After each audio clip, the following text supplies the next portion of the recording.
Jason Collins let me use his other radio-controlled airplane because I knew you were an expert in rocketry, but I didn't know whether you'd ever flown a radio-controlled plane. Have you? I've seen them, but no, I've never flown one. Well, you have the part here that the pilot uses. And by moving these little controls, you send a radio signal out through this antenna, which is picked up by the antenna of the airplane. Even when it's way up in the air, the signal comes in here, goes through the receiver and finally to servos, so it controls various parts of the airplane. Move one of those controls and watch what happens.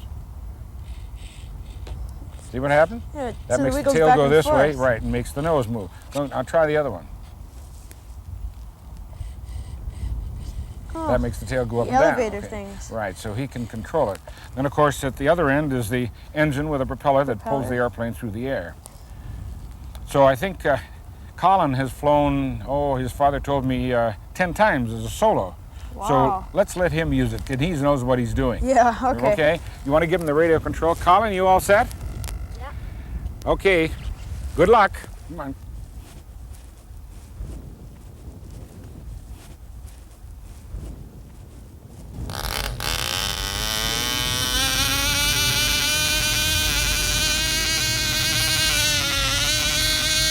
Aha, there he goes, soaring away into the wild blue yonder.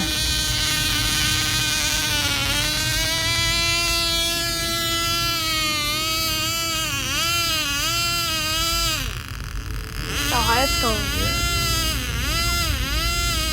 Really very good, isn't he? Now he's moving the control to the left.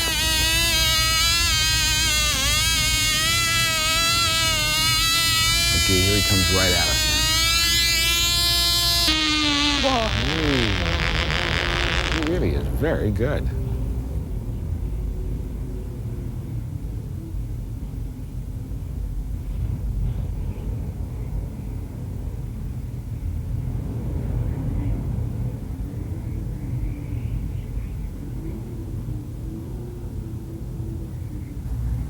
More fun than rocketry, right?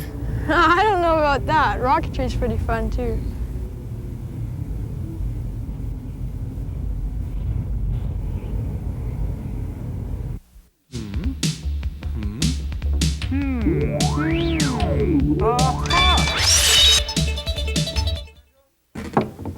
Is that you, Angela? Come on in. Hi, Mr. Wizard. Hi.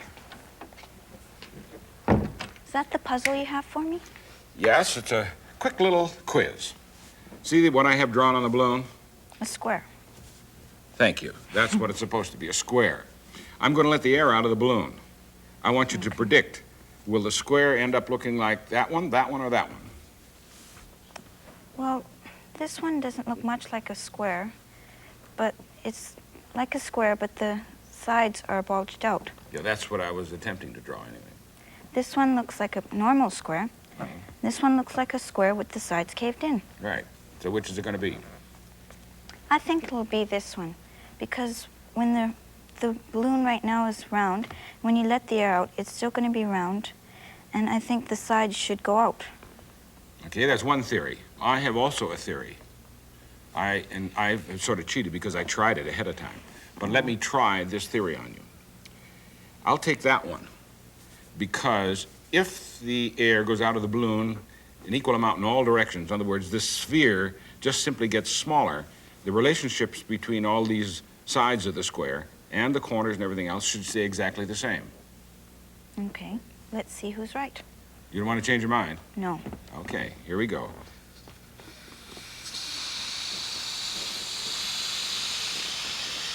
Doesn't seem to be changing. It's just getting smaller. You see why I hedged my theory a little bit? I said if the balloon goes down an equal amount in all directions, because it didn't. It went down a little more on that side, didn't it? But if it had, it would have remained a square. Well, I want to compliment you on sticking with your theory. Thanks, but I was wrong again. Well, that's all right. You go try it on your dad. I think he'll enjoy it. Okay.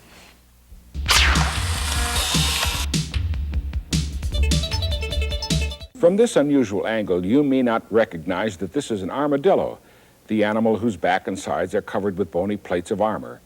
Dr. Eleanor Storrs has collected armadillos not because of their unusual armor, but because they are unique in another way.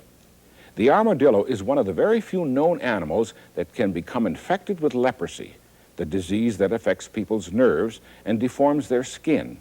So the test animals Dr. Storrs can use as she investigates how to fight leprosy are the armored tanks of the animal world, the armadillo.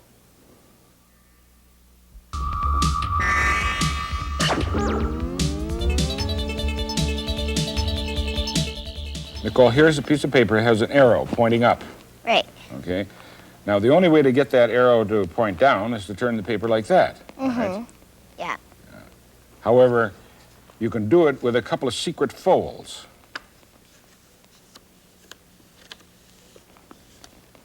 Two folds like that, and open it up.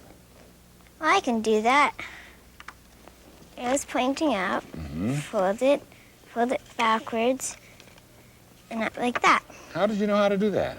Well, one day in the summertime when we went out to my cousin's house, she showed me how to do it with a $1 bill. Oh.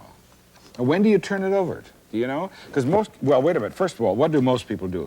If they're going to fold something, they go like this, go like and they fold it this. in front like this. And then if you turn it around like that, see? Yeah. If you start this way, fold it, and put the piece in front and open it back up, you obviously haven't done any flipping. Right. When does it flip now? What? It flips If you do it like that, when you and fold you it turn it like that, backwards, you and have, yes, that then when point, you open it up you brought that it up. way and Right. you flipped it. Now, scientists, you know, when they do experiments, they have to look very carefully at not only the directions so they follow them, but also what happens. And it seems strange that you think you have to do that to the paper, and you really have to, but you do it by a series of folds like that. Very good.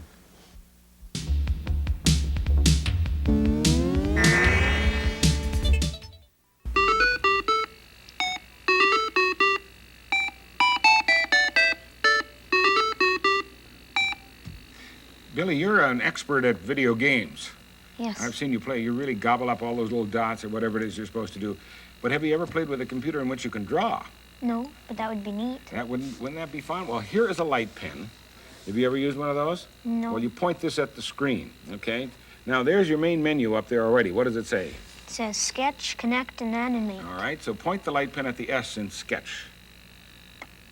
Okay, there you go. Okay, now you see the dot in the middle, that cross in the middle, and see Yes. what it says at the bottom? Yeah, it says erase and menu. Okay, if you want to erase it, you point the light pen at the E and you push button 3.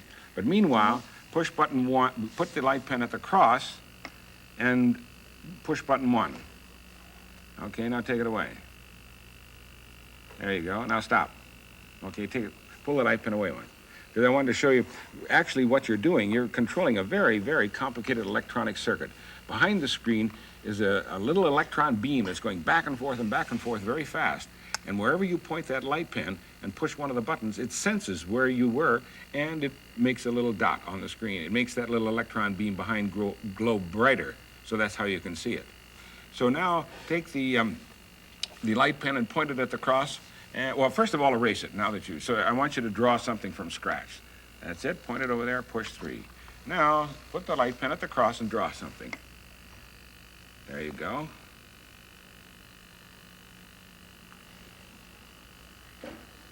Okay, it's sort of a wobbly triangle.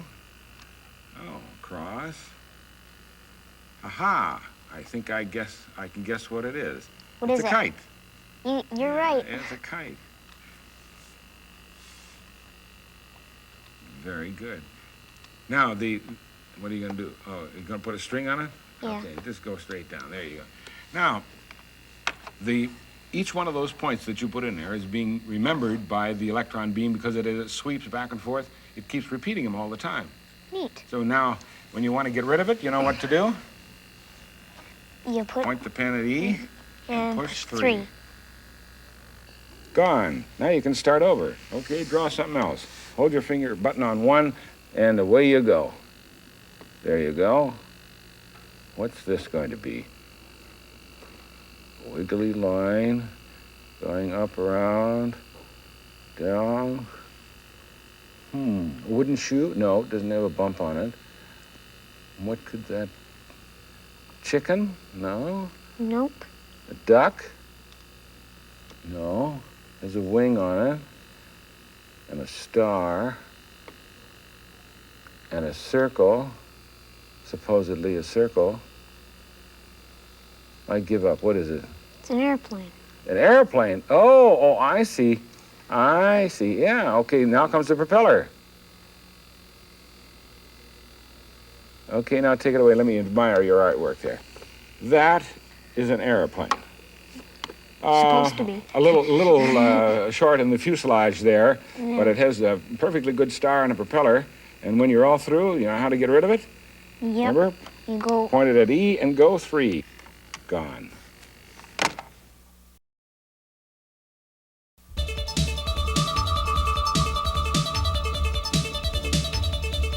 As you drive through California's Mojave Desert, you see creosote bushes like this all over the place.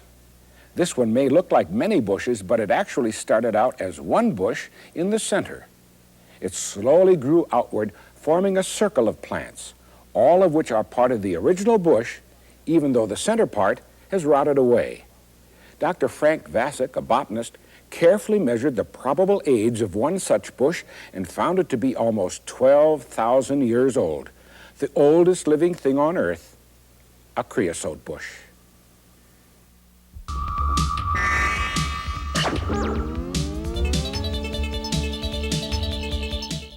See those 2 pins, Stacy? Yes. Well, today I'm going to stick them in you. Will it hurt? Well, no, I'm not really going to put them in you. I'm just going to touch your skin with them because you and I are going to investigate the sense of touch over various parts of your body. What do you mean? Well, you know, some parts of your body are more sensitive to touch than others. Yeah. Well, let's start with the beginning. Here, come over here. Okay. Because what I'm going to do is touch you in the forehead with these 2 pins, held some distance apart. So you have them pasted onto a ruler that I can move 1 pin. So I'll touch you, and you'll feel 2. Then I'll move it a little closer and closer and closer until you only feel 1. Okay. Then we'll read the distance, okay? Start with your forehead. 2. 2. 1. Centimeter and a half. Yeah, that's, well... 15 millimeters. 15 millimeters. Let's do it in millimeters. Okay. So you write down here, see where it says G and M? Yes. Here's a pen. Put down under the M, 15. Because that's the measurement. That's what the M stands for. We didn't Okay. have you guess the first one. Okay, now using that as a sort of standard, we'll go through the rest of your body, and I want you to guess ahead of time how sensitive they'll be. Now, just so you'll understand, when I touch you with these 2 pins, and you only feel 1, it means one of them is touching this sensory cell that is especially attuned to touch. And Okay. at various distances around your body. If I hold them real far apart, it means, and you feel only 1, it means one of these is only touching it, and the other one is not. And when I get it closer, and you still feel 2, and finally get way down here, that means that one of them is only touching it, but the other one must not be very far away. So the lower the number, the more sensitive that part of your body. All So right. if the forehead is 15, that's our standard, what do you think lips will be? Well, I think that lips would be more sensitive than the forehead, so I'm going to say 3. Okay. And I think tongue is really sensitive, so I'm going to say 1. And arm wouldn't be as sensitive, I'll say 10. And palm, I'm going to say 12. Finger, 5. Thumb, 6. Okay. Hang on to that because I want Okay. you to write them down as we go along. So first, let's check your lips. Okay? I'll start about here. 2. 2. 2. 2. 1. Gee. We're really close. Yeah. Huh. What did you guess? 3. And what did you find? 2. That's very close. So your guess was very good there. Now your tongue. Okay. 2. 2. 2. 1. 2 again. 2 again. Okay, now arm. You want to roll up your sleeve there? Okay. I'll start way out here.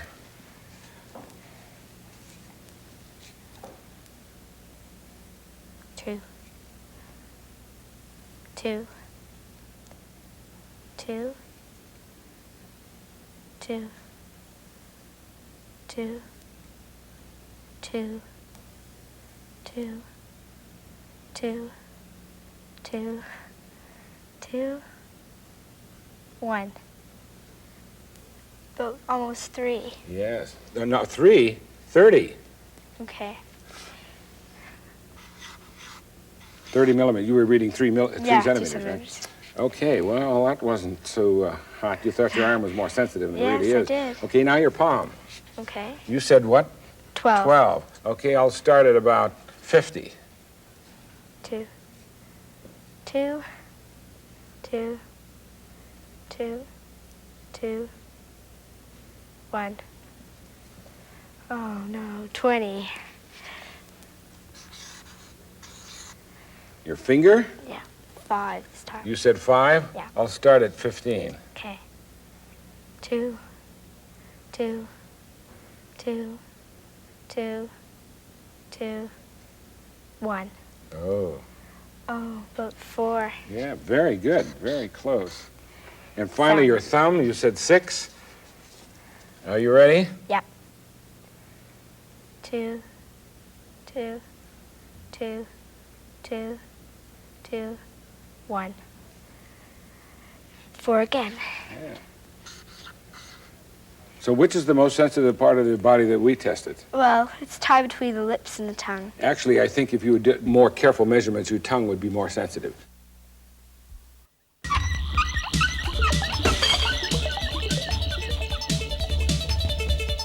See what it says on there, Eugene? It says a secret message.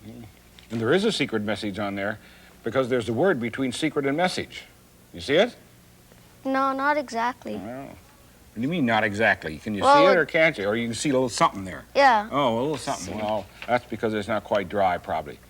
But I think you suspect something, right? Mm-hmm. Have you ever done this? Well, I used to be a member of a secret code club, Ah, yes. and we used to hold these contests, and I was the champion, so they made me the judge. What did you use as your secret ink? Lemon juice. Yeah, that worked pretty well. That's what I used here. Then how do you make it so it's no longer secret, or so it's visible? Well, we used to put it over a candle, and it used to heat it up, and the message used to be on it. That could be kind of dangerous, though. Didn't you ever catch the paper on fire? Well, no, we used to handle it very carefully. Very carefully, yeah. Well, you should be very careful. Well, a safer way of doing it is over here. You see that? An iron? Yes. It's hot now. I plugged it in, so it's already hot. So you know how, well, you know how to make this word come out now, don't you? Mm-hmm. Okay, just take the paper and hold it tight against the iron.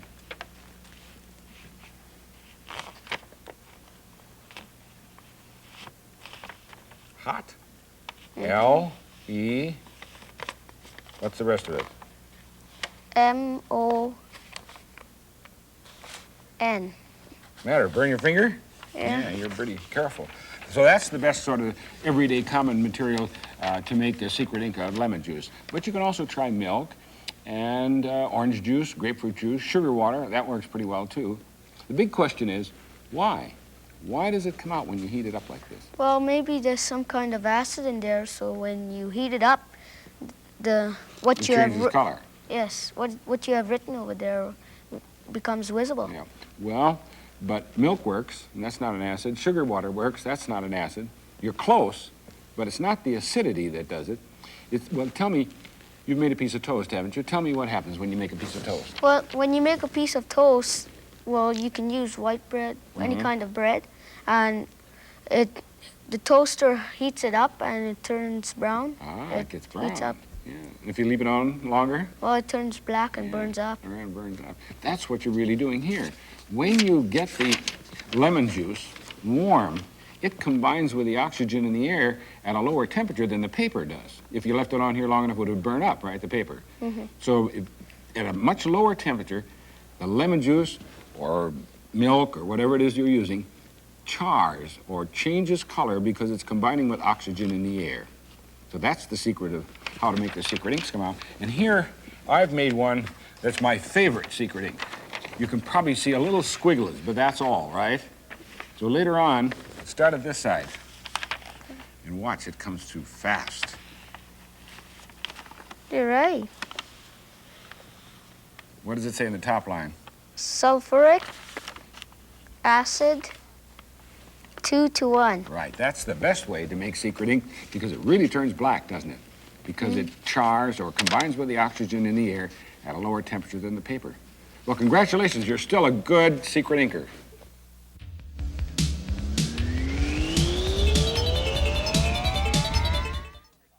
Arlette, I'd like to make you a present of $200. 200 smackers, that ain't hay. You're right. You ever seen money like that? Yeah, play money, Yeah, Monopoly and stuff like that. Yeah. Well, it's also money that won't burn a hole in your pocket, right? Yeah, because you can't spend it. Yeah. However, it's also money that won't burn a hole in your pocket because it won't burn at all. It's fireproof. It can't be because paper burns. You're right. Well, however, if you do it in a special way, here's a long knitting needle, and I will stick it through the end of the 200 smackers, the fireproof money like that. So you hold on to that. Here's a candle.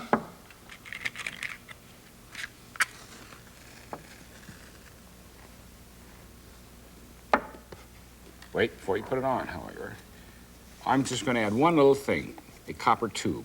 This is one you ought not to try at home unless your parents are around because you're using fire. There, you see? I told you it was fireproof. Well, it's not. Not burning. Well, if you take the tube out, maybe it'll burn. Yeah. Have you ever heard of kindling temperature? Well, I've heard of kindling and temperature, but not together. Not to get, well, kindling, what's kindling? It's little sticks that you put in the fire to make it start. Yeah. Kindling really means to kindle something, means to set it on fire. And kindling is wood or paper that you cut up into little pieces to get the fire started, right? Well, when you put kindling and temperature together, it's a scientific term for the temperature at which things burn. In other words, scientists have burned all kinds of things and found some of them have to get hotter before they start to burn than other things. And the kindling temperature of paper is definitely below the heat of the candle flame, right? Now, why doesn't it burn? Well, in spite of the fact that you're holding it right in the flame, this copper bar behind it, or tube, is taking the heat away so fast that it's keeping the paper below the kindling temperature, the temperature at which it starts to burn.